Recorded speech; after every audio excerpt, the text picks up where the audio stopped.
everyone. Good afternoon. Good afternoon. I'm John Motley. I've been asked by the superintendent to co-moderate this session as I did last meeting, and I'm happy to do so. Let's just go around briefly and have everyone introduce themselves. I'll start on my left. Yes, good afternoon, everyone. Beth Narvez, Superintendent of Schools. William Petty, Florida, parents. Leah Tarnowitz Baranowskis, middle school teacher at Martin Luther King. Claudia Lozano, Harvard Public Schools. Amy Gray, Harvard Public Schools. Christopher Tex, Slam Flagler. Kat Borhart, Slam Flagler. Rebecca Walker, Menlo Dante Cole, parent. Joel Cruz, parent. Jose Colón Rivas, Harvard Public Schools. Janice Fleming. So, given the noise, it's a little hard to hear, so I'm going to ask everyone to speak up a little bit. Also, given the heat, we're going to try to end in 1 hour and 48 minutes. Got a little time off, okay? So, let's dive in. As you can see, we have a new member who's just joined us. We won't keep introducing folks, but who are you, sir? I'm Paul Holzer with the Chief Hartford. Very good. You have the agenda before you, and I think it was sent to you before. So we will, for the most part, follow the agenda. Now, since the last meeting, we've had some of you have gone out and attended meetings. Others of you have just been acting as sort of an ambassador. Well, that was a hard word to get out. Ambassador. So I'm going to start with Shantae Brody and just tell us what you've done since the last meeting. Well, I've had conversations with the NAACP. I'm the education chair for the NAACP. And they are greatly concerned about Harvard Public Schools, about access for children, quality access to schools. Mainly outside of the NAACP, I've been mostly speaking to parents, community members, and co-workers. Everyone is concerned and eager about what is going to happen in Hartford as far as schools possibly closing, and they're especially concerned about North Hartford and how it will impact the North Hartford community. Anyone else who's been out and talked to groups or have some discussions they want to talk about? Paul? So we have written about this the last meeting. I couldn't attend. We took notes and just tried to really broadcast what the committee's doing to the larger community, to our readership of our Education Matters newsletter. I've had specific conversations with One Family Foundation and 2 corporate funders just to keep them up to date in our network. But more than that, in the last 2 weeks, we've been done much. Anybody else? Yes, Jennifer. I attended the NAACP General Grand Meeting in which we talked about Equity 2020 and Weaver extensively, and they received all of the information, the notes, everything from the last Equity 2020 meeting. NAACP also have an education ad hoc meeting in which they'll dealing with a lot of issues that's facing North Hartford School. I attended that meeting. We also went to Marge in South Hartford because this consolidation conversation is much broader. It is about the city. So Marge knows that they will be receiving updates as well and have the information from Equity 2020. Upper Albany NRZ has also received our information from Equity 2020. African American Alliance have received our information from Equity 2020. Hartford Communities That Care has received our information from Equity 2020. The Hartford Federal Teachers Union, did I say that right? I always mess them up because of the credit union. Is it the Federal Teachers? They have received our information from Equity 2020 upon their request. So the information has went much broader than that because I'm on everybody's email list, and then I see them forwarding over to other organizations, and Blue Hills has also been very helpful in that regard. So from our last meeting, there has been probably a total of 6 organizations who has then sent that out to other organizations as well, citywide. Great, and the superintendent will get into our criteria in a minute, but just to remind everyone, communication and outreach, we agreed, were things that we needed to step up. I might want to add too, because they were very helpful in some of their comments, the 7th District Town Committee in Blue Hills and also the 5th District Town Committee in Northeast. Excellent, thank Yes. you. Great work. I've been doing a lot of thinking since our last meeting about where we are and where we're going to go. So throughout, I'll be sprinkling some of my comments, concerns, and challenges. But before I do that, I'm going to turn to the superintendent and ask her to just give us all an update on our criteria. Let's just revisit where we ended and take it from there. Thank you, and thanks everybody. Again, I want to thank you for your commitment to this work. It's a lot of hard work, so thanks for coming back. And on a hot summer evening, I really appreciate your dedication to this work, and I'm glad to see you all here. We're rotating around to different buildings for a reason, and we're trying to get in different facilities all across the city as part of our planning process. So last time we were in the Northeast at the Journalism and Media Academy, now here in Frog Hollow at the Burns Latino Studies Academy again. So you're getting to see kind of a range of facilities in different parts of the city as part of this process.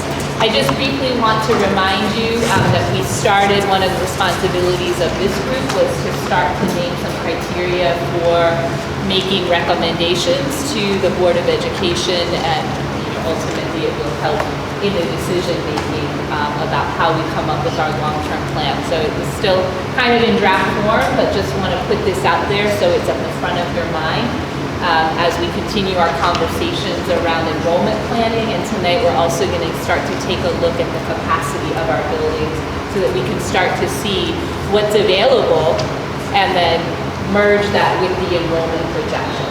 So last time, first and foremost, we talked about the fact that we wanted all schools to be able to offer robust and high quality programming, right? I think we all want to start with quality.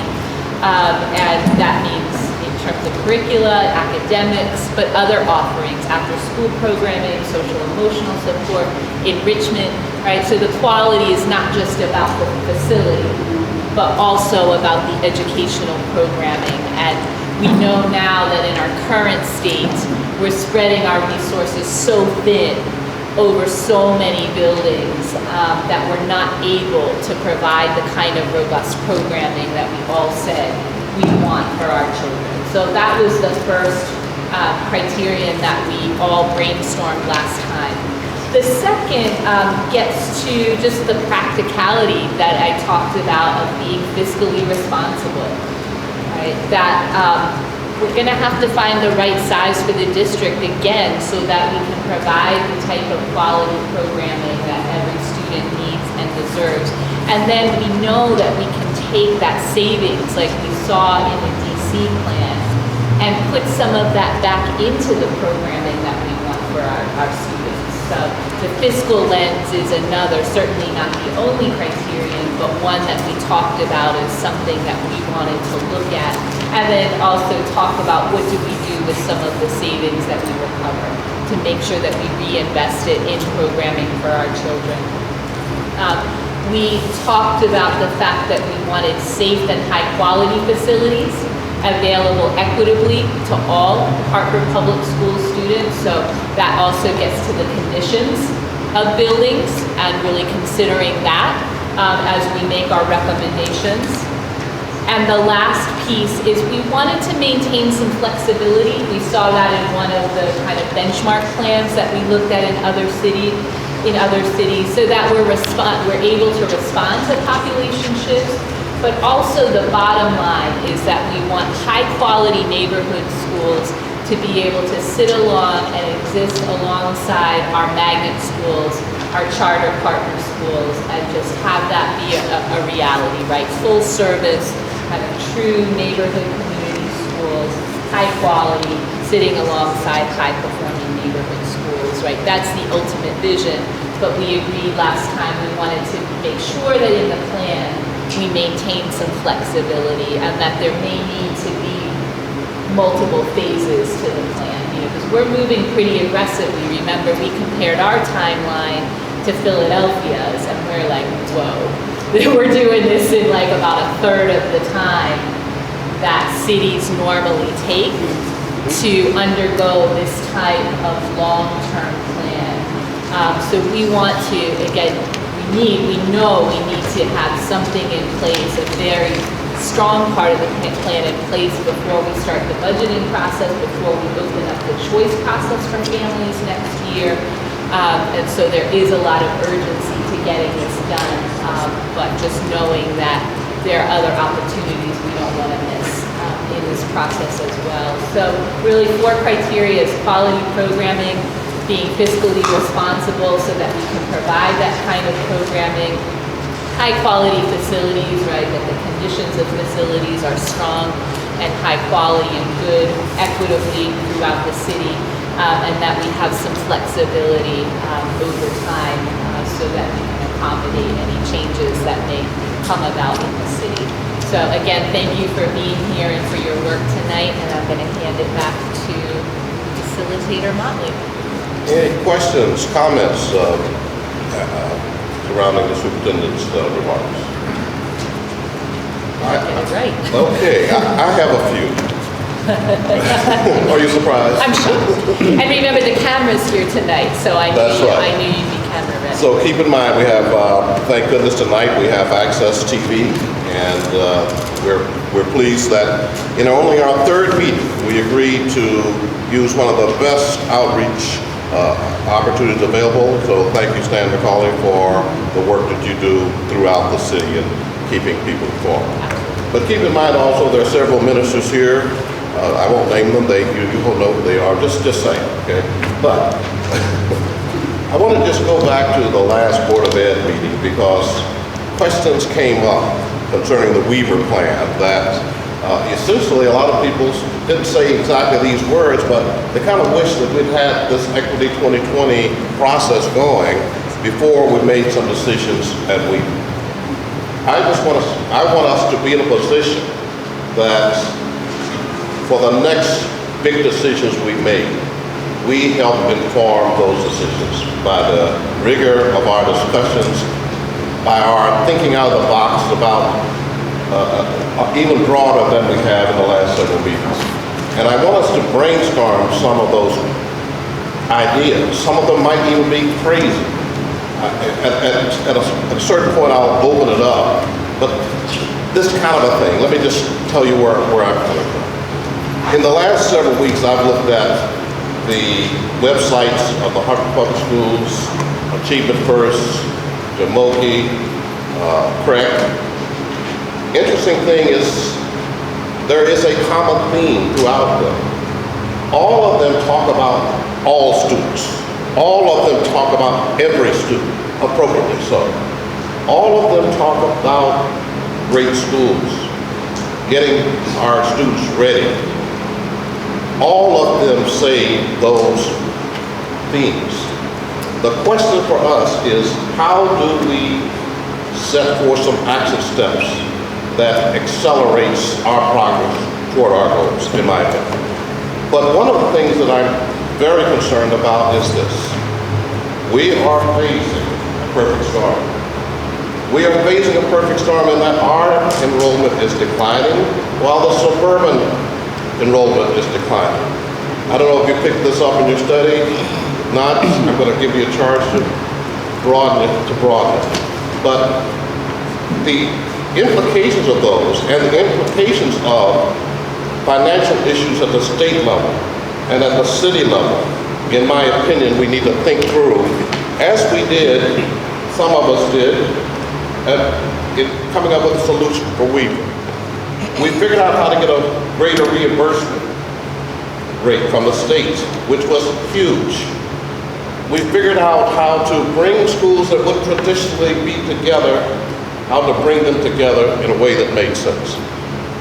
But one of the issues surrounding that, though, is some people and some groups were more involved in that process than others, and so it raised some issues. Why this, why that, why a south side school is moving to the north side, those kind of things. Those are kind of issues I want us to flesh out. I hope that we look at the fact that we have some great systems operating in Greater Hartford. Some of them, quite frankly, are doing better than others. I hope that we can learn from what some of the Magnets are doing better, what some of the charters are doing better, what some of the Hartford Public Schools are doing better. So I want us to just think about how do we use our scarce resources for the objective that all of the providers of education are aiming for: high quality education for every student. Any comments, questions, add-on, subtractions? Shante? When we always look at a high-performing school, we have to pause and think about the population of students in that high-performing school. The schools that we deem low-performing do not have the same makeup of children. They do not have the same amount of resources and support. So we have to be careful when we say we look at schools as models, but is it realistic when another school does not have that same thing going on in the building? It's an unfair comparison. That's fair. But as I look at equity, I look at how do we make sure that every school has the resources it needs to reach its goals. But you're fair. That's a fair statement regarding comparisons. Yes, Paul. One of the things I love about Hartford is that I don't hear very many people making that comparison anymore. I think most people get it, that there is a ridiculous concentration of need in the neighborhood schools compared to magnet schools and charter schools in our region, compared to suburban schools. And if we are going to think outside the box and think about all schools and resources, I think you want to have folks like Achievement First and Jamoki around the table, when I never see them around any table, and say, you know, what are your building needs? Because once this is done and consolidation decisions are made, it then becomes a problem for the mayor and for the buildings committee to say, what are we going to do with these buildings? And if there are building needs, and they need those buildings, we can explore that in a timely fashion. Or if there are issues where we want to talk about reducing the concentration of need and talk about more equity being spread among all this, you know, the earlier we can start having that conversation, the better. And I would suggest doing it by inviting them, you know, at some point, whatever point is appropriate in this process, to make sure that they're around the table. Full disclosure, I happen to also be the chairman of Achievement First, but still there are other folks who would need to be here if we're going to have that. But in addition, I think we have probably at least 3 chef schools that do not have permanent space. So that's part of the bit. So maybe. Yes, correct. Yes. Yes. So it's to piggyback off of just specifically the Weaver thing. But there are actually still some things even vis-a-vis Weaver that needs to sort out through this process of Can you speak up a little bit? Sorry. There are some things even with Weaver that we still need to sort out through, in part through this process and other engagement processes, but pathways is a huge thing, and that's one of the things that we've been charged with looking at here, and I think that that's a wide open conversation as to what the pathways to Weaver are going to be,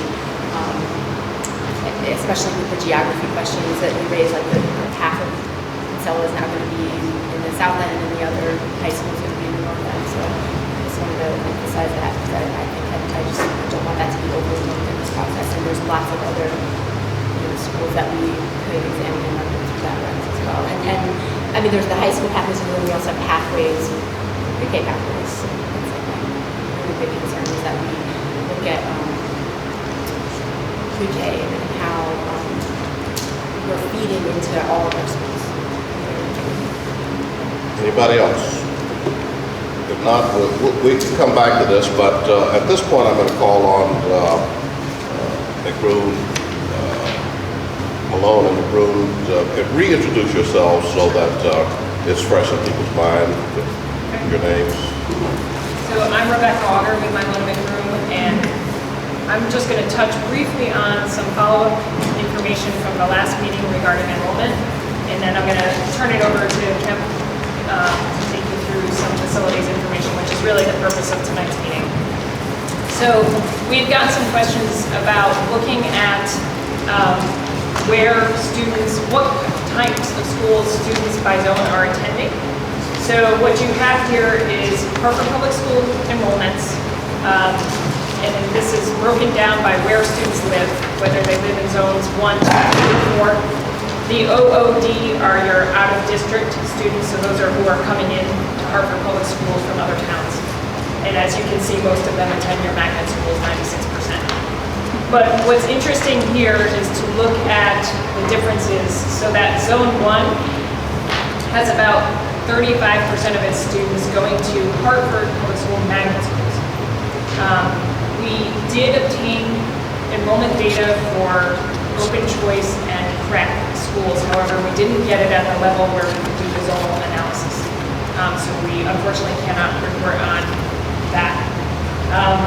But it is interesting just to look at within Hartford Public Schools attendance, the differences that you have.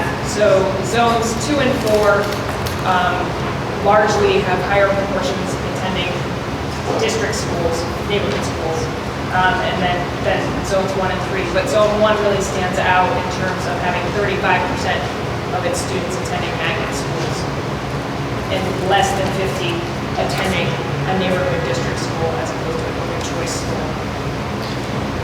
These charts pretty much show the same thing, so that when you take a look at, and I apologize, it's hard to see on the screen, but when you take a look at magnet enrollments as well as open choice enrollments, you can see again, zone 1 kind of stands out for being almost 50% of students are. Rebecca, just for the information of folks who might not be as familiar as others as to where the zones are, generally could you just define where the zones are? Yeah, this map will show you. So zone 1 is generally northwest area of the city, zone 2 is northeast, zone 3 is southwest, zone 4 is southeast. So again, zone 4 really has the strongest participation in neighborhood schools, district schools. And then there were just some general questions on demographics by zone. We had done more citywide information last go around. And as you can see, the overall population decline is really citywide. However, the school age population decline is more significant in the western half of the city, in zones 1 and 3, where you have 14% and 16% decline, as opposed to a 5% and 8% on the eastern side. We also had some questions regarding sort of neighborhood transitions and ownership of units. And I think what was positive at the last meeting is borne out in this data that there is an increase in householders who are age 65 or older, especially in the northwest corner in zone 1, Blue Hills area. But in general, and the change is also pretty significant in zone 2. So really the northern half of the city is aging, at least the owners of home units are aging. In zone 3 and 4, the median age is generally higher in zone 3 than the rest of the city, but there's not that aging progression that appears to be happening in northern zones. So again, we did get some additional information on CREC enrollments and open choice, suburban open choice enrollments, and it is going to affect our enrollment projections slightly. We are still making those adjustments now. However, we didn't get it at a level where we could do the zonal analysis that I know you requested at the last meeting, and we're still trying to work through that. I did talk to our partners tonight, so they're going to follow up. Okay. So if there's any questions on enrollment, I'd be happy to take them now. I just have a quick question. Did you look into any correlation between the location of the magnet schools and the percentage of students in each of those zones attending them? Yeah, as far as like the number of magnets within the zone? Right. We have started to take a look at that, but we are, for purposes of tonight, we haven't done any kind of analysis on that. Because I'm wondering if the small percentage of students in Zone 1 attending magnet schools is because parents are choosing to, rather than send their student to a magnet school across the city, to just keep them in a neighborhood school. I don't know if that's an assumption I shouldn't be making, but I think it would be interesting to look into. Yes.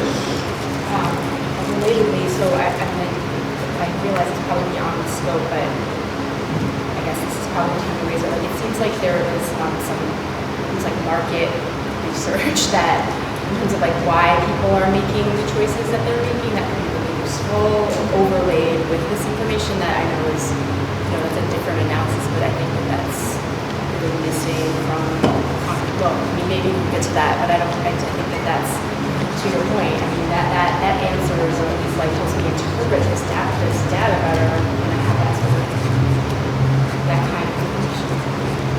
Is that possible? That layer?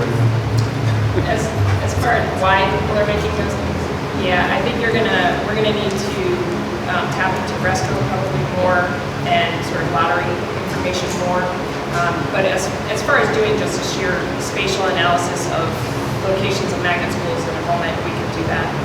We have some of that information. I was looking at Enid. I know her office did a lot deeper kind of market research last year through the lottery and choice process. So we have some of that information that we can start to do that. One last point too. I just wanted to clarify something.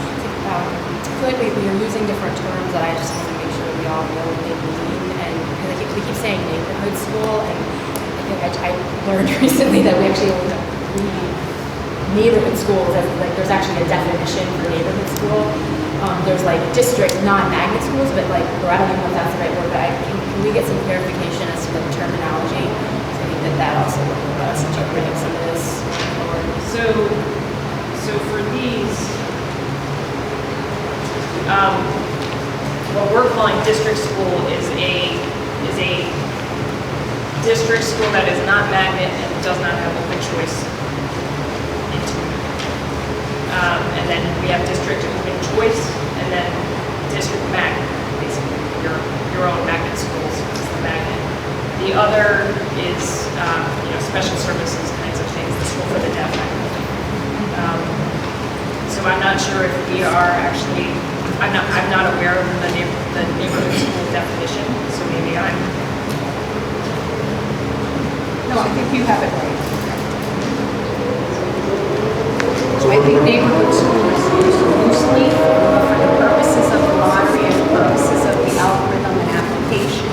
It's only 3 schools in the city, and that's laid out in the choice catalog. But based on your analysis, you're using district school in the context of a school in a zone that is not a magnet where a student can attend by the current assignment that they have. Right. So just to be clear, Rebecca, you're gonna break out that data right there and talk about what's driving those percentages, whether it is from students coming from out of zone into those magnet schools, or whether there are students in zone that are attending those magnet schools? So what this actually is showing you is just students that live in each zone, what type of school they're attending. They may not be attending school within their zone.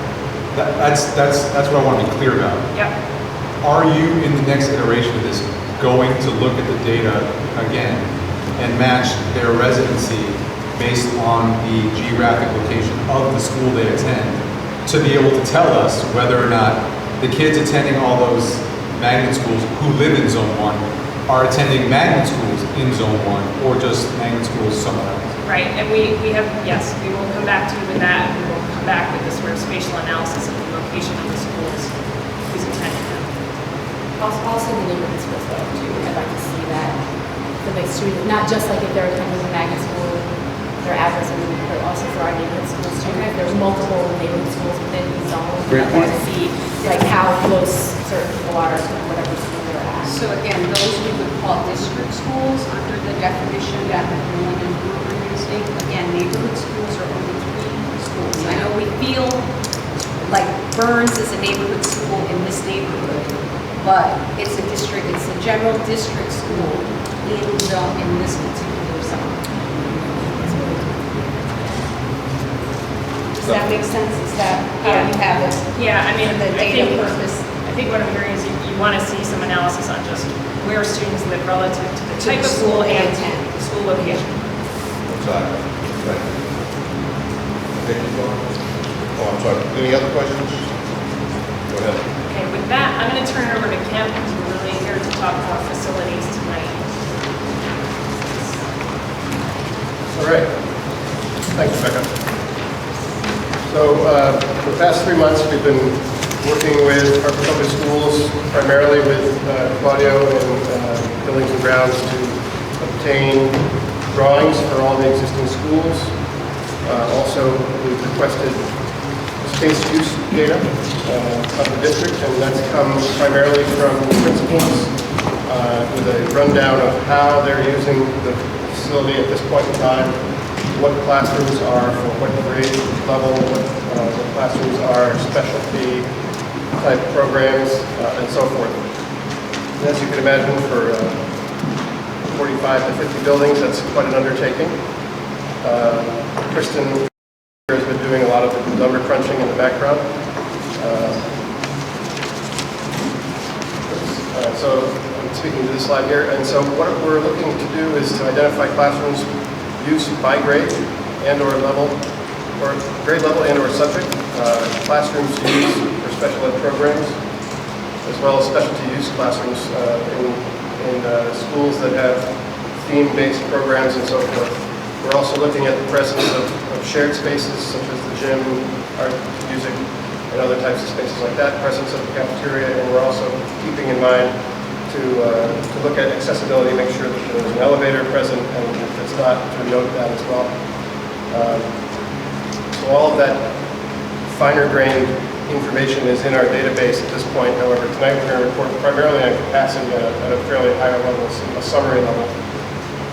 In future meetings, we'll talk a little bit more about the details about particular schools if that's necessary.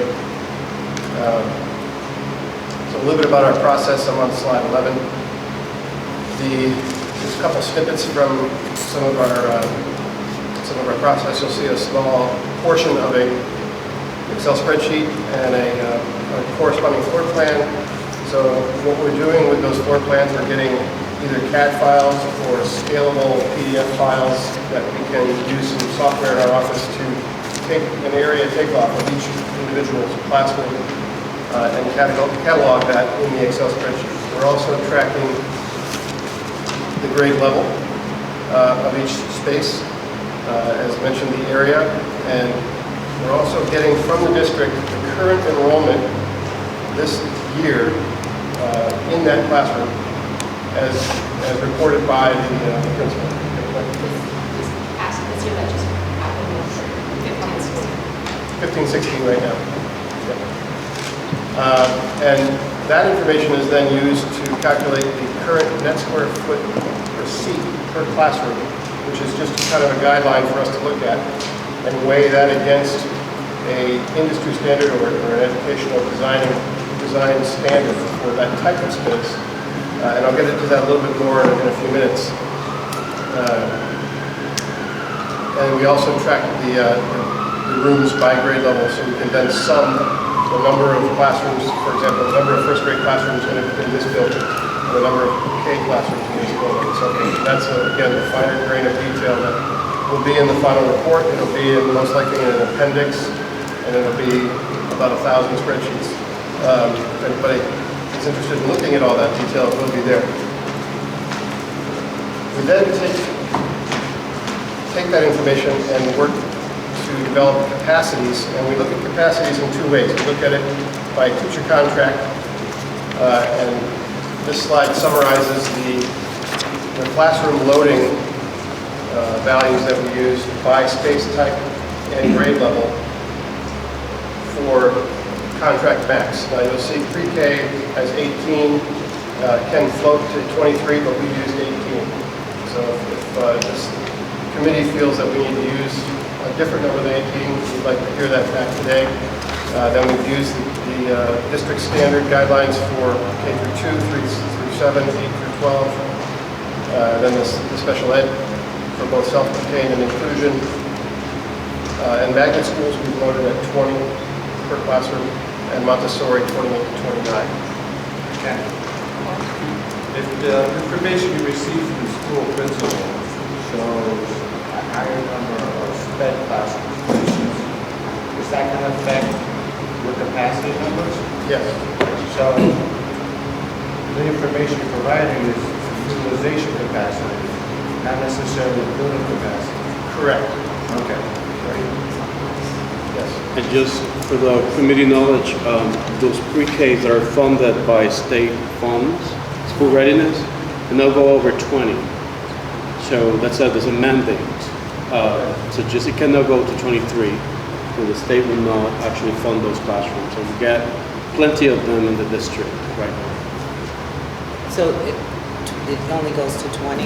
It's a maximum. It has to be approved by a council, mayor's council, for school readiness. So it have to be brought to a bodies for them to approve it. So usually the regulation, it's 18 students.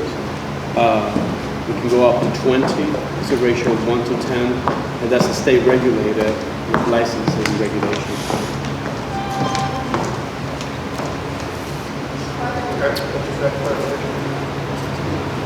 This says by teacher contract limits, and it just says magnet school 20.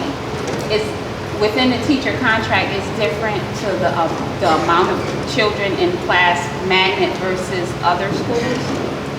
That I can't answer. These numbers were given to us by the district to use for that type of space.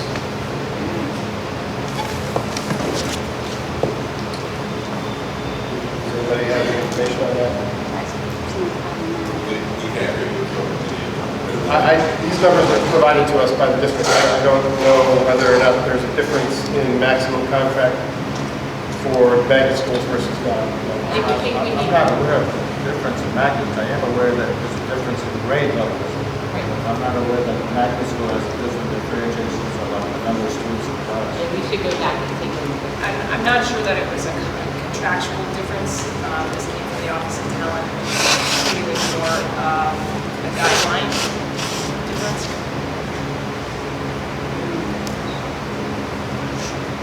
So that said, maybe we need to take another look at the loading that we use for magnets to be more in line with the other schools.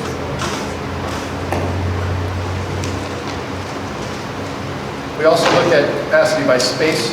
So as I mentioned earlier, we're doing an area takeoff of each space, and we're then applying a industry standard or a design standard for net square foot per seat in that type of space. And it differs by classroom type.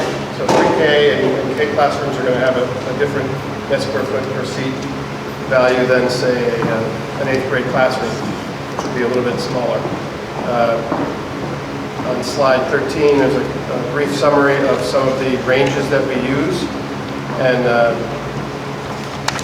also the number of seats within a classroom, which is a typical guideline for those types of spaces.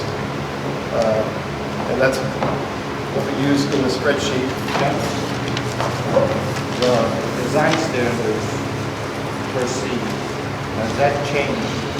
I know the designs of classrooms have changed over the decades, but the design standard of net square foot per seat, has that changed over the decades? Yes, great segue. Next slide, I want to talk about that.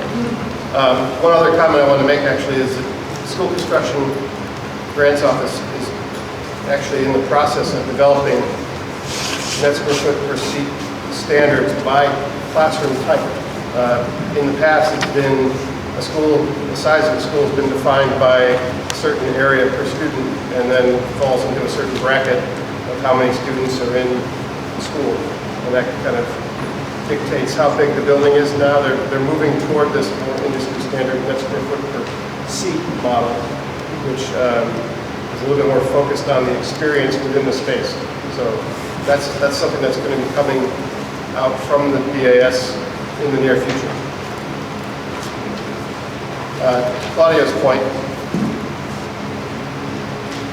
slide 14, this is just kind of a construct that we use to describe how the classroom has changed over time.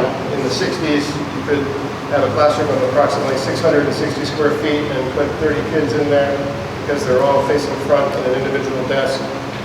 At that point in time, there was no computers in the classroom. In the 80s, computers came into the classroom, nibbled away a little bit of that square footage because we needed to accommodate for that, so that took away student capacity, student living capacity. So that same classroom, 20 years later, would have a classroom capacity of 24, and therefore 28 square feet per seat versus 22. We say yesterday because this is always changing, but a 24-seat classroom yesterday and or today needs approximately 835 square feet to accommodate technology, different groups, small group learning, and as well as in this particular example, potential for bringing in lockers within the space or out, but having that flexibility that we talked about, and that's out at about 35 nets per seat. So you can see how it's progressed over time. Okay, before we go any further, have you had the opportunity to cross-reference capacity numbers that you developed in EO 50, which are basically taken off from the architect when the school was built? We've had about a dozen schools either built or renovated in the last dozen years. Is there great enough discrepancy for the numbers? We have not compared them to the EO 50s. That's something we could do.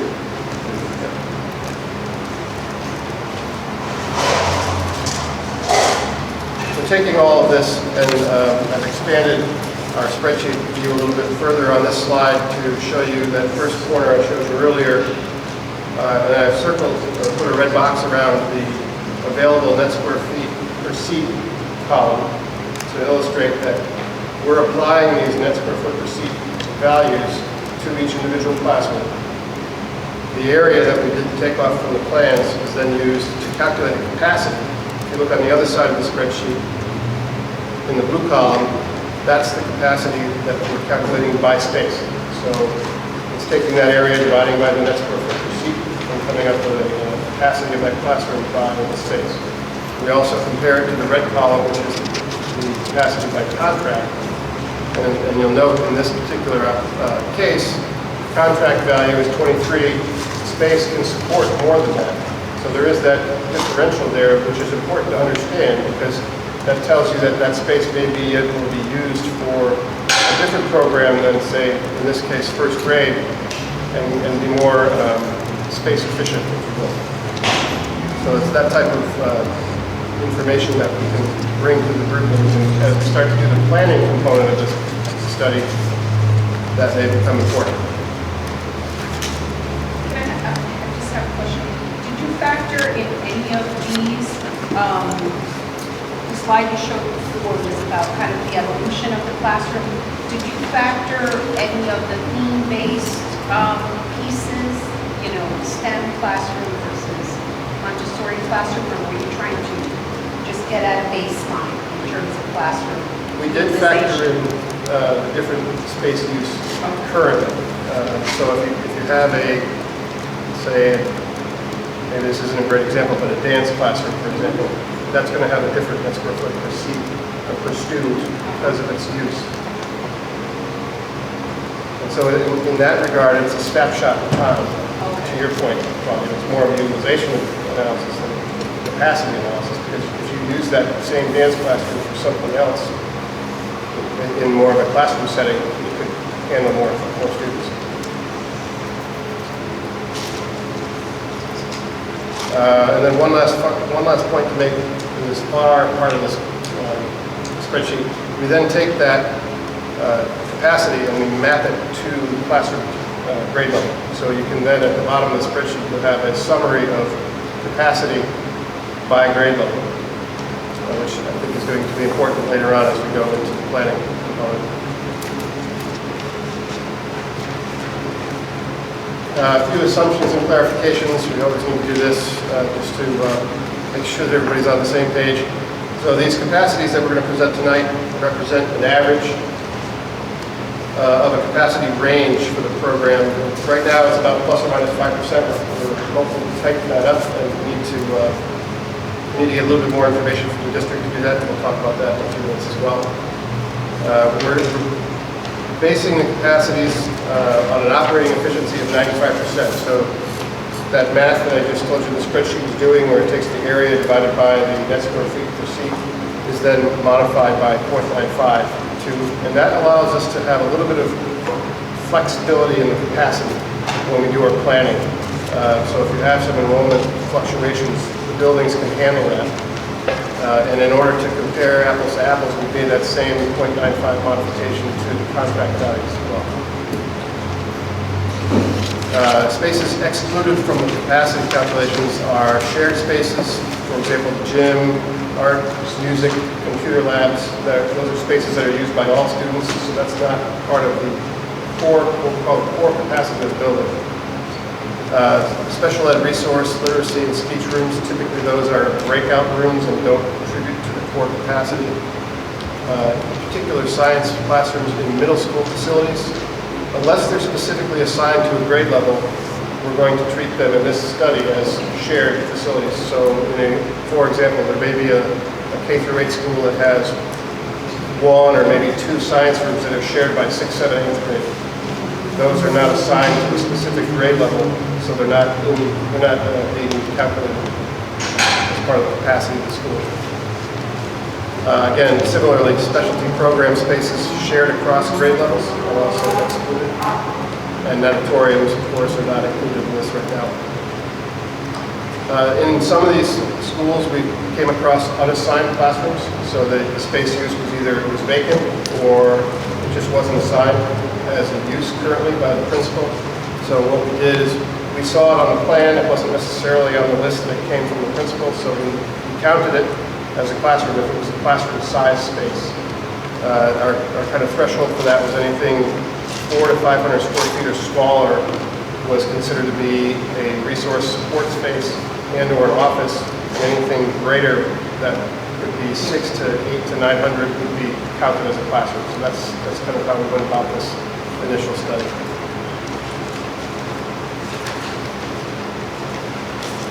Trying to present the information in the same format as the zones. So just a refresher on the zones. Northwest for zone 1, northeast for zone 2, southwest for zone 3, and southeast for zone 4. So I've got the information both in table format and chart format, so we're going to look at it together. Some people like to look at it graphically. The way this table is configured is the program name, the grade configuration, and then the enrollment for 2015-16. Seat capacity by contract for that school. And then we calculated the utilization, taking the enrollment divided by capacity. Blue columns are seat capacity by space, and that corresponding utilization. One other thing, a few other notes to talk about on this particular chart is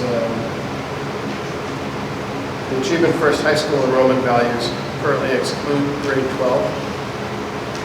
Weaver High School capacities are design targets. And the red text indicates schools, and this is consistent throughout the rest of these charts, indicates schools that we still have a data request into the district for. So some of that data may get refined as we move forward, as we get more information back from the district.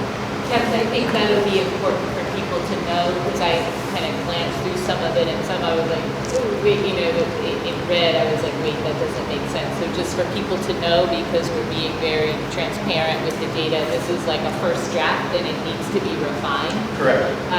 So just, I think that's an important point to note. Like, it's kind of the first draft, but it's going to need some feedback so that we have a more accurate analysis of the actual capacity. Right, thank you for that. And the title slide on the PowerPoint says preliminary. Yeah. So for that exact reason. Kim, can you explain the 142% utilization? For Achievement First Elementary, sure. We've received a lot of information from Achievement First, there was a room list that may have only consisted of 20 spaces, but on the floor plan, there might be 30 classrooms. So there's just a discrepancy on the information that we received from them, and it's not adding up. There's a lot of blank spaces, so the numbers are coming back at 0, and it's just screwing up that percentage just because we haven't received all the information and truly don't know what rooms they're actually using. So that's kind of why there's that discrepancy there. Schools that we have.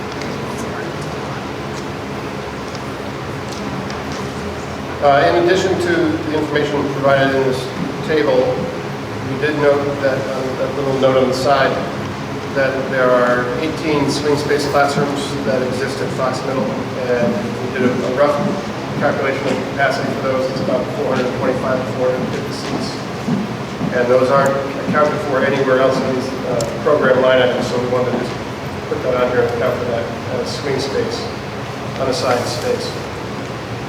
And I think, Paul, there may be some other spaces in some of the Achievement First takeoff that may be contributing to that as well. Maybe it's better assigned to swing space rather than for the program. I think that may be part of it. So moving forward, the same data in chart format, and it's enrollment compared by seat capacity by contract and capacity by space. So Can you go back just to that graph? Sure. So just pick a school and walk through it. So what does that mean? Comparing 3 different ideas, and what's the takeaway you'd want to get, knowing this is preliminary data, and then we'll know how to read the rest of the graphs. Right. So let's take a look at, generally, the capacity by space is going to be smaller than the capacity by contract, simply because contract values are maxes that we try to load a classroom a little bit smaller than that. So you're going to see that as a trend. There are a couple occasions where by space is going to exceed by contract, and those are best explained as, you'll find that in some of the magnet schools and some of the newer renovated schools where the rooms are slightly larger than, say, some of the older schools are. And so you have greater capacity in those rooms than the contract value. But to your point, to walk through this, let's look at Rawson, for example, which is about in the middle of the chart on zone 1. The enrollment is approximately 400. We'll go back to the data here. 434 by contract. Again, the capacity of those schools the classrooms are 884, which works out to be about a 50% utilization, and by space 680. Now, we're still waiting for information from the district on Rawson to understand the use of those spaces. Because we didn't, in the absence of that information from the principal, we just counted all the classrooms. Some of those classrooms may be being used as special ed. That would no longer be part of this capacity. Some of those may be being used by teachers for curriculum preparations or other uses that we're counting it right now as a classroom, so that the disparity there may be able to be explained once we get that data. Yeah, would there be a 10% difference in capacity, design capacity over the last 10 years? Has it fluctuated that much? Rawson School was built for 750 students in 2006. I think it was completed in 2005. And based on the seat capacity up here, 680, which is roughly 10%. Yeah, but the contract capacity is 884, so again, there's that differential between capacity and contract capacity. So that, to me, that explains that the rooms may be, I don't want to say small, but they're just not, they may not be 900, but maybe they're 800. So capacity by space is slightly under capacity by contract. You could still fit 28 students in that class. I don't want to put you on the spot, but what is the true capacity? I mean, you're we seem to have three different capacities. One when it was built, one based on net square footage, which is a design standard, the current design standard, and then we have a contractual maximum capacity. I won't say capacity, but it's maximum capacity. Which one, when we're calculating the school is overcrowded, undercrowded, too big, too small, under and low, which numbers should we be looking at? Because if we have the EDO 50, I looked at one school, and we have a seat capacity of 380. It has 34 classrooms in it. It's got design capacity of 680. So there's some numbers. I know you're still getting information, fine tuning is. Right now, we're looking at information that somebody called a little bit all over the place. So I'm just curious which number, as we start thinking about, is the school too full or too empty? Should we be using it? Well, a couple comments. These numbers are also factored by 0.95, so 680 is 95% of the capacity. The design value, or the design target when that building was designed may have been 750. I can't speak to whether or not they hit that number with the design or not. All I can speak to is when we do our takeoff, based on these net square foot per seat guidelines, they may have used a different per square foot guideline. It would be pretty close, but they'd be different. Gentlemen, in the interest of time and for the purposes of where we are today, knowing that we have to refine some data, let's move on at this point. Can I just interject something though? I think it's okay to think of it as a range for right now, for capacity of the buildings, because all this is tonight is an introduction to how efficiently are your schools working right now. And when you look at the bar graph, if you see a big range between the purple bar and the blue and the red bars, you are not operating efficiently in that school. Right, and that's what I wanted to say, just to kind of bring it out to like the headline, because we know we have to go back and refine, and so probably, to John's suggestion, we can go more quickly through the other zones, but I just wanted to point out, and you correct me if I'm reading this wrong, the slide that you have up now, which is page 19, I mean, basically the headline is, if you take out culinary arts and then Weaver, because we know that's changing, right? So that's different. But if you look at every other school, the headline is, there's capacity in every building.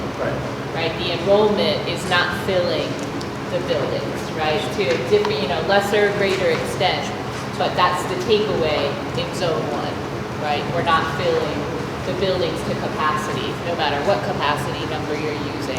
And again, we're going to refine that, but I would say that's the headline. That's the headline. For tonight, I think that's what we need to get to. Can I say one more thing? Hold on, Shante? And I think he hit on something in particular for Rawson. They have a high number of special ed programs in that building.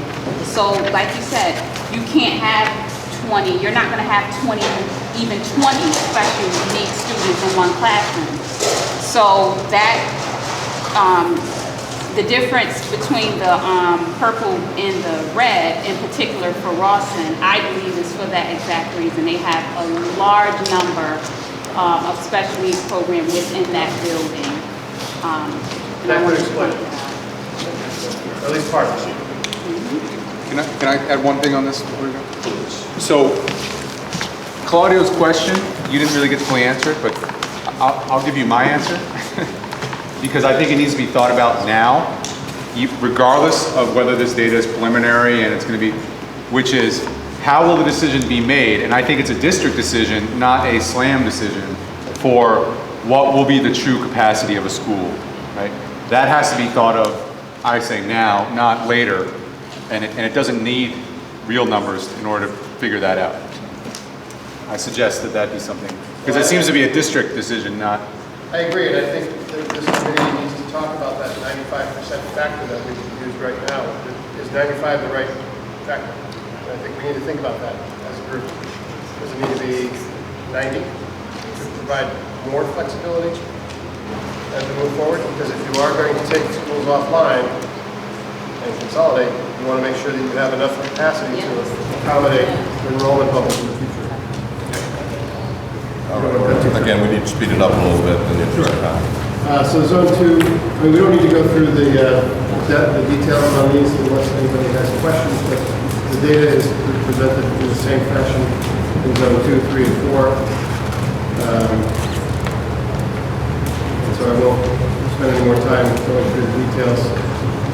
We get to the last slide, second to last slide, 25 I think it is a summary by district. So you can see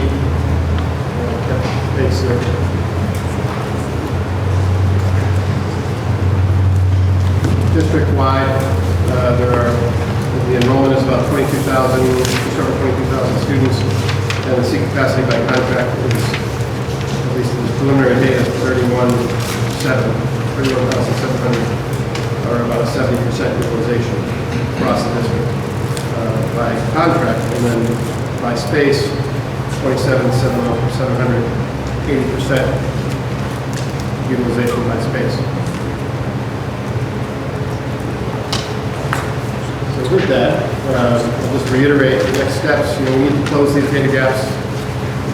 Again, we're showing a list of schools that we're still waiting for some information on. About 20% of these have reported the first time around, and we've had some clarification requests of some of the reported data, but the balance, about 80%, we haven't received any response on our initial request. So the way we came up with today's numbers was by obtaining the drawings and doing what I had mentioned earlier, by doing the takeoff and counting classrooms as classrooms. They need to be refined. Yeah, and I just asked that you connect back. I know you talked about it, that I know you work closely with Claudio, and now that Jose's on board, just follow up after this meeting, please, so that we can strategize to refine the data and get what you need. Okay, great. Are you almost done? You're done? Let me just throw out a couple things. So as we look at how, over time, to best utilize space, other things we need to think about is, and we at some point sooner or later need to do a deeper dive on this, is how do we get to academic excellence? We need to look at some objective data on existing schools to include things like absenteeism, suspension rates, academic performance, those kind of things. Is that something that you incorporate as an overlay, or is that? It depends on how much analysis the district already has available on that. I mean, we definitely can do that as we go deeper, right? Keep adding the different layers to it, right? It's a layer I want to get to, and if Craig were here, he'd be all over us on that. We've got to get to the issue of excellence and how we get there. So we've been together a long time. Let's take a 5-minute break and then come right back. A real 5-minute break.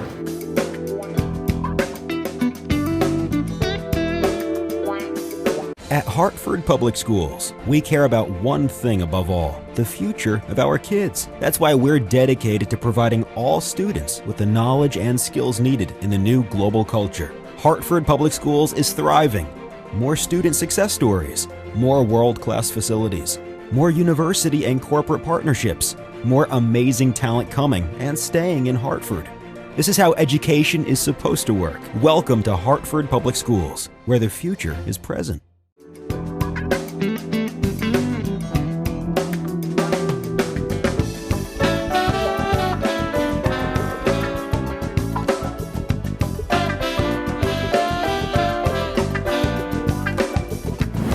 So, I'm pleased to call on Board of Ed member Tiffany Landover, Equity 2020 member to begin the next session. So, Tiffany, you can take over from here and talk about our strategies. Yeah, so at the last meeting, we talked about some initial strategies that the district and our family community engagement committee that we had been working through for doing community engagement around this process. We raised some issues about like the challenges with the timeline, the timeline being a really big challenge in this.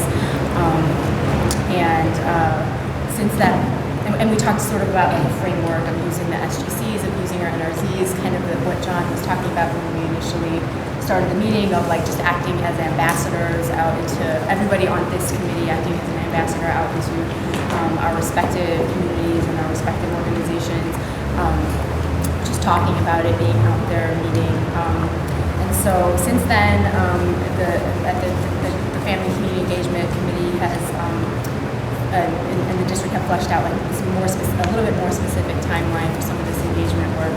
I think the timeline still continues to be a challenge, specifically on the school. Oh, and we also talked about like recording the meetings, which we are now doing.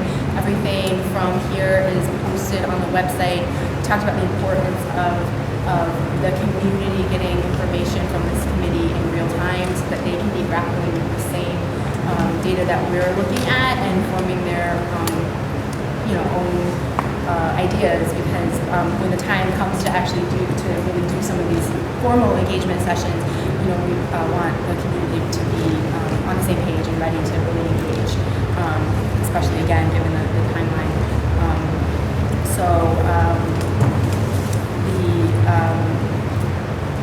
One of the strategies is we're going to have we're going to try to engage by zone, the school governance councils and the school communities, which is going to be a really important part of this engagement work, the actual school communities, and hopefully using our school simultaneously, using the school governance councils that are in place, and they're not as strongly in place, like using this process also to bolster that level of engagement, because will tend to come out to hopefully, because they actually are interested in having an opinion about this, hopefully can be more engaged in their school simultaneously.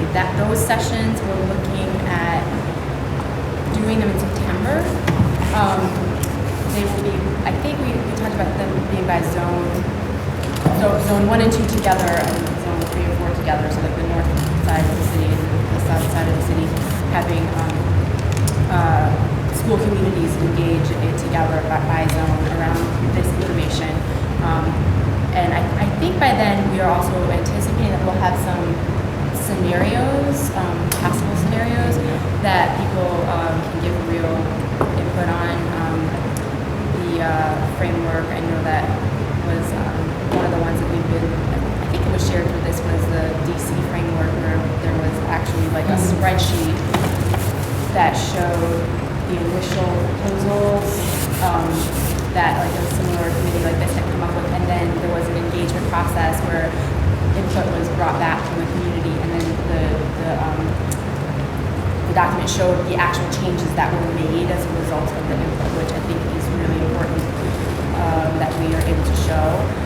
So in terms of having like scenarios, like multiple scenarios before we go, or when we go out and do these engagement sessions, that'll be a little bit different, because it's not, I don't know how we're going to show that visually. I think that's something actually that we really need to talk about, because I'm very concerned that we, obviously that we hear input from the community, and that we also manifest that it is actually taken into consideration, and the kinds of recommendations that we will make through this process. Simultaneously, we talked about using the NRZs to have simultaneous actual engagement sessions around this. Also in September. Tiffany, do you think that, sorry to interrupt. No, go ahead. That's good. Yeah. You think the same way you said that there's an opportunity to use this discussion to attract more people to an SGC meeting or engagement? Do you want to have the NRZs, all that stuff happen at the same time? Can you say, whatever the NRZ is in that school neighborhood, you got to be there together? I think we're going to get to that part in that strategy when John wrap it up, to add to what Tiffany is highlighting. But it is critical, Tiffany. I think that the focus, the NRZs, the broader the ambassadors will deal with that. But I think we miss how to engage and what the engagement looks like with the SGCs. And so I think it's very important that you deal that population of folks is constantly being engaged, given that they're one of the critical decision makers at the end of this, right? And so the NRZs will always have the information in a timely manner. What I don't think we focus on enough is the SGCs and identifying the ones that are strong, the ones that are weak, and helping those ones that are weak, dealing with those urban and suburban tensions that happens and what that looks like. And so I do, the NRZs will always be informed, and John will talk about what that looks like. I'm done. There's no way. I'm done. You just did it. The SGC. You've heard it. This is part of my summary. Yeah.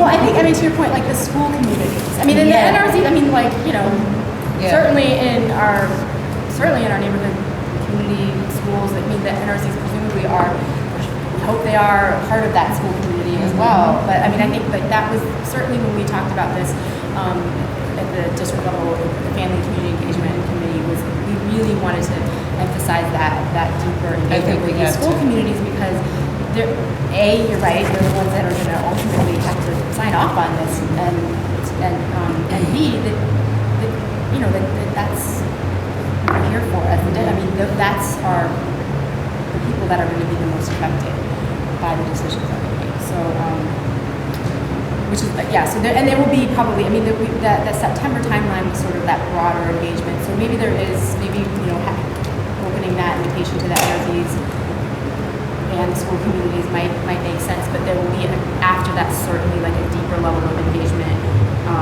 with those individual school communities. Certainly at the affected schools as well, that would be a whole other level of engagement. And then again, I just want to emphasize the need to have the ongoing outreach by this committee. I know that I know I've personally just emailed the link on the website. I mean, you know, we say there's a link on the website to all these materials, but like all the things we're seeing, they're going to be on the website tomorrow. Like emailed that link to people, just parent leaders, people, organizations that I know that say, just please look at this, like specifically asking people to look at this, reminding them to look at this, to give their feedback to you. And I can't, is there a place on the website where you can give feedback yet? I know we talked about that. I think there was an email address. Email address. Email address, yeah. So that's on the website, but like just give us feedback. That, you know, people don't have, emphasizing to people that they don't have to wait for a formal engagement process to give feedback, I think is really, really important as we go forward in terms of making sure that we're being transparent and making sure we're actually being inclusive of thoughts. And there might be feedback, again, if we sort of are serving as ambassadors to the community in this regard and taking back feedback now. I mean, there would be questions that we can ask at this committee that maybe we might not have thought of. I know that, you know, just in my own engagement since the last meeting with just different people, I've had different things that, you know, I want to ask and raise at this committee level. So. There was a link, feedback link posted to the site. Would you be the one committing to like receiving that input? And Tiffany? Who would do it? I mean, I'm sure that we have it's an email address, right? I mean, we could come up with a process for actually doing that, and maybe it should be. Like if I knew that you were like the committee of the board would be actually looking at that, I would be driving people.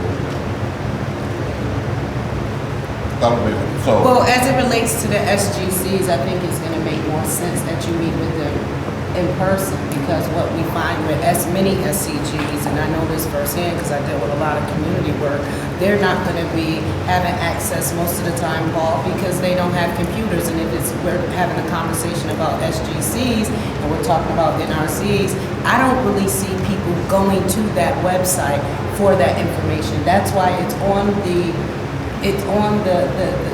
task is on the ambassadors to make sure that information get to those who don't have access to computers, get to those organizations who have summer youth programs and their parents. So there's different ways we have to be innovative and creative, but it has been, I don't go to your website. People don't come to my website.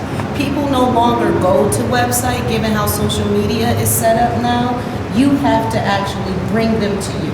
So whether it be Facebook, whether it be Twitter, whether it be websites, I don't know why I still pay to have mine service, because I have more people who inbox us for stuff on Facebook. I have more people who contact our office via phone. So, let's not get caught up on the district website, because I can assure you that at this day and time, folks are not just going to websites like that unless they're Or not not the people sneakers. we want. That's what I'm to saying. get That's my point. information. That's my point. So those folks will have that information from the ground up. So in addition, we've taken these very complex PowerPoints and created FAQs. So this is really copies over here. It's actually on the website, a hard copy, so we can flyer, put them in our wellness center, put them in our community-based organization partners, and at schools. And this one's the first one, with all the members on it and what happened at the first meeting. It will be structured so that every meeting this will be updated. A link to the website, come on to the website. Or if you want the other materials, we will have those materials available. So hard copy, social media for sure, website, and in different formats, so that no matter how you want to receive the information, whether it's a summary form or the entire thing, you'll be able to get it. We're also translating everything into Spanish. And I'll add one more point, Tiffany, which would probably be helpful to you. One of the things that we also added is when Beth goes to the NRCs and to the different organizations to do the presentations on Equity 2020 or whatever, the very next day there's a leadership round team who actually goes door to door with the information as a one-sheeter that Deidre has done. For example, we have done that already in the 5th District. When this meeting finished, whatever is tangible that comes out of here that we feel the community needs to know right away, my leadership team will ensure that those parents get that information on the ground. So it's been this table first, then it goes to the NRC or the NAACP, and then from there, I send the folks to whichever zone we was in, and they make sure parents get that on the ground, and we get those printed from Deidre. So there should be this multi-level of communication. And a media plan, Yeah. right? So interviews, radio interviews, features. And if there are any organizations that you would recommend that we do outreach to, just let us know. So I've been here- invited to the NACP meeting, and I'm happy to attend. Yeah, talking about multi-levels and keeping up with the parent engagement, I think the students' voice is extremely important. We have an opportunity now. I mean, we have 1,600 youth that my previous job we employed through the summer youth employment program. So, and a lot of them are juniors and seniors in our schools. These are Hartford residents. I think it will be a good opportunity. I mean, here we have a fertile ground to actually talk to them and train them and tell them, we need your input, there's an opportunity for you to bring this information to your home, to talk to your parents, to talk to your families, in terms of what this Equity 2020 is about. So I don't think that we should miss that population, especially our students who have a phenomenal voice, and we have them. So, Mr. Motley, you mentioned about organizations, so CWP, Capital Workforce Partners. I think we should be very proactive in contacting them and saying, so how can you help us out to get the students all together, and then making sure that their voices heard. I know there are other organizations that have also students that work with you, so it's a matter of connecting all of them as well. So, I think the other thing I would emphasize is that, certainly I think it's something that I hear, it's like, well, is this committee, I know we've talked about like what we're doing. We have like this sort of the formal, technical way that we're describing what this committee is supposed to be doing. But I think like, I certainly, I've heard from people it's about like closing schools, and so I think that there's a real need to, talk about and explain that what this work is about, and maybe it also maybe it requires some consensus building among us, even I think, for us to get on that page. I think that would actually be useful. I don't know if we have time to do it in this meeting, but because for me, it is about more than that. But I don't know if I wasn't sitting here, if I was just out there, I might think the same thing, that it was just about school. And we haven't gotten that deep into the process yet, even for us to see kind of how the rest of it is shaping up. So I just want to raise that, we need to do that. So if the link isn't. Who you pointing at, me? You, Janice. My name's Janice, you know that. I know that. Don't point nobody at me. You over there. Jay. Yes. If a website link, whatever the link is that you might want to get feedback from, let's say it's the link to the Facebook page, right? My question is, right, is someone taking ownership of that right now, of building that and pushing that out? Like, do I need to be pushing out the Facebook link to everybody I know to just try to get people? Yes. All right, so do we have an Equity 2020 Facebook page? Or is it big? How do we want to do it? We're developing, yeah. I don't know if it's been She out. just said they were gonna be developing a media strategy. There's an email right now. Feel free to send, the way you find out, Paul, is you try it. So send an email and see what happened. And then if you find that it's not working, we bring it back to the table and fine tune it so it can work. All right, you just said social media for sure. I want to know what that for sure. Facebook. Equity I don't know if 2020? it's built yet, but we met last week to do Facebook. You'll send out the link once you have it. Cool. Okay, moving right along. I have a question though, can I please Yes. ask our experts? So we're going to have these sessions with SGCs and with others, and we've been talking about developing a tool to gather input. The result of that though, as Janice said, or Tiffany said, was a way to show that here's a plan, here's the plan that we talked about, and here's the final plan, and this is what happened in between, to show the changes that occurred.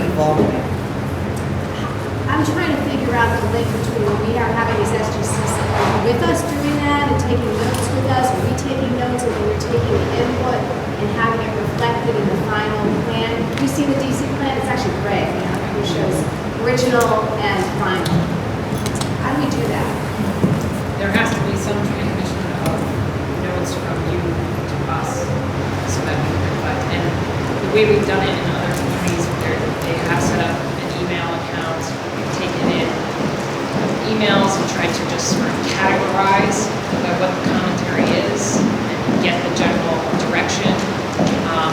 But with the number of meetings that it seems you're trying to get to, we can't attend them all, so you're going to have to come up with a way to transmit that information to us so that we can change plans and make revisions. Yeah, that was our whole tool to do that and really categorize what you're saying. Yeah, because generally you'll find, you'll take in a couple hundred responses and you can generally categorize, what they're saying, and come up with the themes of what revisions people are asking for. Okay. So, Tiffany, is there anything else to do? Let's go to the final portion tonight. Here's what I heard. Right up front, I heard the superintendent talk about programming, talk about it broadly, and wrap that into an issue of the practicalities. We have to continue to look at how do we make sense of whatever we're going to eventually recommend, whatever that is. We have to continue to seek high quality on the academic side, and we have to continue to strive for flexibility in the recommendations we make as relate to space, the various products or academic offerings that would be advanced, etc. But we also, I think we have seen that we need to continue to refine what our message is and how best to deliver it on multiple levels, to Paul's point. We have in your package a list of the next meeting dates. The next one is on August 11th at Breakthrough Magnet. There is also, is there not a list of the NRC meetings? Yes. There's a list of the NRC meetings. If anyone wants to volunteer to go to any of those, who should be the contact on consolidating that information? I'm going to... Who's going where? I think we just need to keep track that. And most importantly, we need you to report on that at the next meeting. I'd like for us to just spend a few minutes on one item, and it's come up here. How do we best define what we do, what our goal is, what our vision is? So I'm open to some suggestions. One, how do we define it?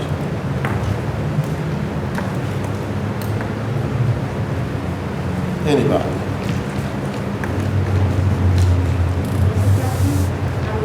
How do we define the work of Equity 2020? What do you say when you're asked, what do you say? This is what we're doing. What I struggle with this evening, I don't have anything to tell people. So when people are coming to me, they're looking for real something. Like, what are you doing? And we're just basically going through data. But people are eager to know what is being done, like, and I personally don't have anything for them yet, but just to explain the process to how we're thinking about school capacity in the city and trying to define that and, eventually consolidation, but just trying to make sure all the schools are receiving the resources and things that they need. But I'm not telling them what they want to know. They looking for some real. Okay. Let's go with you saying. All right. There are two things. First, I'm going to call on the superintendent in a moment, but at the top of the agenda, we will always put the purpose. So if you haven't already, just briefly look at the purpose, because we have to continue to refine that, and each of us has to have an understanding of what that's about. But I'm going to ask the superintendent to give the key message. I'll really build on that, right? Because you can pull out what this group is about from the purpose line here, right? And I'll tell you how I think about it and how I talk about it. And I'll kind of use some language from this purpose statement here so that you kind of have a script, right? So the first thing I highlight is this is a long-term facilities plan, right? I think all of us around the table know the need for that in this district, right? We're all seeing the consequences of not having a long-term plan, right? Of having to change things year after year after year, and it's kind of resulted in what we have now. So this is working on a long-term facilities plan. To Tiffany's point, this is not just about closing schools. This is the second thing I say when I talk about this, and you see this here, is maximizing resources. So that's dollars, right? Materials, facilities, right?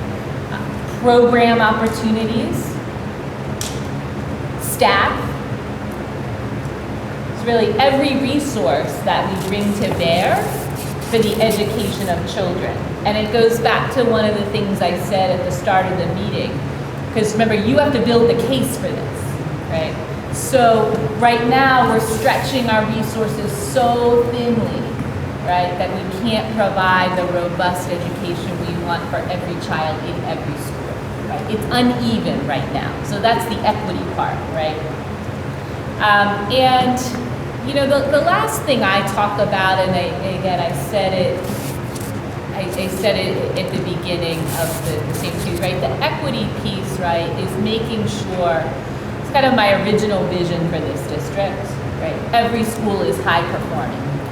And it's the original vision of a portfolio district where you can have coexisting, right, high performing magnet schools for families that want specialized opportunities for their children. But also, Hartford families deserve the choice, and I know Enid will support me, it's the true choice of having high-performing, I'm going to say neighborhood schools, kind of in the bigger term of like where you can go to a school across the street Like if you live in the suburbs, it's a true choice. You can say, I'm going to send my kid down the street because I know they're going to get a high quality education, or I'm going to choose to go in the lottery because my kid's really interested in science and I'm going to apply for the STEM program. So this is about making that vision a reality, right? That different types of schools are high performing and sit next to each other so that Hartford families have real choices for quality education. That's what we're trying to do here. That's how I think about it, just 3 things, right? Long-term facilities plan, maximizing resources, from facilities to dollars to educational programming, so that we realize our vision that every school is high performing, with all types of schools, neighborhood, community schools, magnet schools, charter schools, sitting side by side as vibrant and viable options for our families. Excellent. I think that's great. What we probably could do is probably put that on a 1-pager for everyone, so it's like your cheat sheet. But what we have been doing, Shantae, I think also what people want is they want to have the tangibles that come out of that meeting. So so for example, from the last meeting, NACP and all of them, I walked them through that, right? And we had a very different exchange. So I think as ambassadors, what needs to happen is what came out today, like the facilities, the capacity report or whatever, kind of walking our people through like as if they were a part of the meeting. So they're having step by step where we're going to this. But in terms of like having a succinct message and making sure that we're all having a unified message, maybe we come up with a 1-pager that kind of lays out in bullet point what exactly is a purpose and a vision and a mission. I think that's great, and I just want to just say one more thing about tonight. Like if I were you, and I'll tell you what I'm going to be telling people that we learned tonight. Right? There are 2 big headlines, right, from last meeting and this meeting. Big headline from the last meeting: our enrollment's declining. Big headline from tonight: nearly all of our buildings are under capacity, right? We have space in nearly all of our buildings, right? So all that to project out, the future is we have to overlay, like what we're gonna start to dig into next, is overlay the enrollment, capacity. You've asked for performance. And then that's when we can start to build the scenarios, right? So we'll have to talk about it, and I'll hand it back over to John. It's going to require us to kind of dig in, right? We've just been getting the big headlines over the last, and working out a really strong engagement strategy, which I think we'll continue to refine every time. But I don't know if we're ever going to need more time to kind of dig in as we get to the scenarios. And just the last thing I'll say, and I'm done for the night, is that we also included a plus delta again. So before you leave, if you want to give us feedback on the meeting, a plus is what worked well for you tonight. A delta, what would you do to upgrade our time together? I read these last time before we planned this meeting. So again, if you care to give some feedback, we really do use it to try to improve our time together. Thanks, John. All right. Last comment, and then I'm going to shut it down. Paul? So you started this by saying, let's think outside the box and have a real discussion. Yes. So obviously there's 3 minutes left. I like your message, we're doing this so that we are every school being high performing, that's equity. That's why this is called Equity 2020. What I get from people after I tell them that story is how. And everyone gets that when you close buildings, right, that equals facilities plan, somewhat the connection. It also maximizes resources, that's the connection. And then it's what else? We have to identify what else we are actually going to do to get to part 3. And while you mentioned earlier, John, that you want to see outcome data, right, like kid outcome data by school, I'm actually less interested in kid outcome data because that's going to tell me potentially a lot of stuff I already know, right, about quality. I would like to see. But many of us don't know. Great, You're right. unique in your knowledge base, but go ahead. I'm special. Yeah. What about the concentration of need data?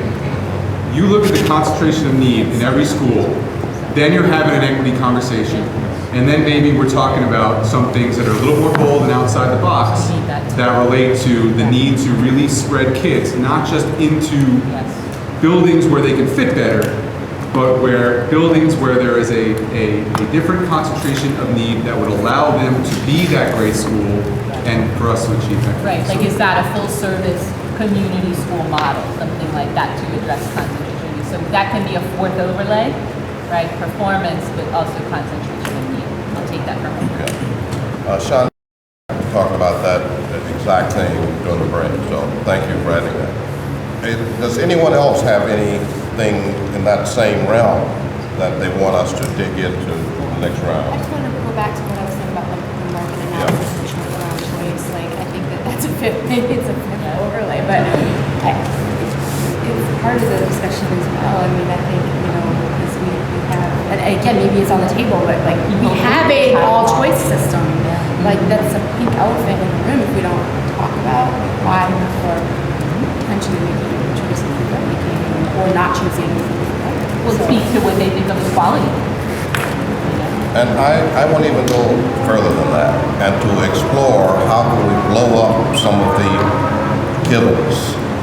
In New Haven, for instance, a condition of opening up a certain school was that there be not just a neighborhood preference, but a neighborhood guarantee. Yeah. I'm just wondering if at some point we should look at how we even handle the lottery system. Is it a self-selected system so it's inherently unfair forevermore? I just think that we need to look at what's legal, what we need to change legally even. How do we get such that every student has an opportunity for a great education? And I think we have to be honest about what is working. And that's why I push back, Paul. We got to be honest about what's working. Because we have a lot that's working. We have a lot that's working. We should be proud of what's working. But sometimes it might require looking to another city, another delivery method, or whatever. I mean, New Orleans, and this is because of Katrina, went to an all charter. I mean, should we at least think about the possibility of expansions of charter, or maybe even eliminate it? In other words, let's put it all on the table. Yeah. Can I just make one last point? Please. In light of everything that you have just said, again, about the This is the last comment. I want to make a point about the timeline. I mean, I think, like, yes, I want to get to all of that stuff, and it's heavy and it's meaty, and going out and getting research on other places. I mean, that is all. Can we do that reasonably on this timeline? I think we have to talk about, like, somehow phasing this work. Because because I also just don't want to have this ultimately just be about closing the schools and not have, I'm very concerned. And, I'm also, and I know I said this at the last meeting, I'm also, like, more than anybody, feel the urgency to make decisions of certain very acute problems that we have. But I just think we have to, I don't think we are going to be able to get, I'll just say it, I do not think we're going to be able to get that deeper of an analysis and to really talk about those things on the timeline. I think our timeline has to be changed. Yep. I think we need to continue to create this sense of urgency. I wish we'd started years ago, but we are starting where we started. We began where we began. But I think it's absolutely urgent. But on the other hand, I don't want to rush into decision making, which I think has hindered other projects throughout the city. But that's all I will say. But at any rate, I think that we need to go faster, deeper, wider in our analysis of how do we make the whole system work better. And my hope is that we have open minds around that, not just at this table, but throughout the city. So part of one of the reasons I'm really wanting most of us to go out is, let's see where we're going to get pushback and how we deal with that. Because everyone's not thinking the way I'm thinking, you're thinking, Paul, you're thinking, the superintendent's thinking. There have been historic problems with cooperation. We can't afford that. We can't afford it. We've got to break down some walls. And if people get in the way, I think we need to deal with that. We need to deal with people who are standing in the way of progress, period. With that summary, I'm going to ask for a motion to adjourn. We are adjourned. And thank you all for your participation. Thanks, everybody.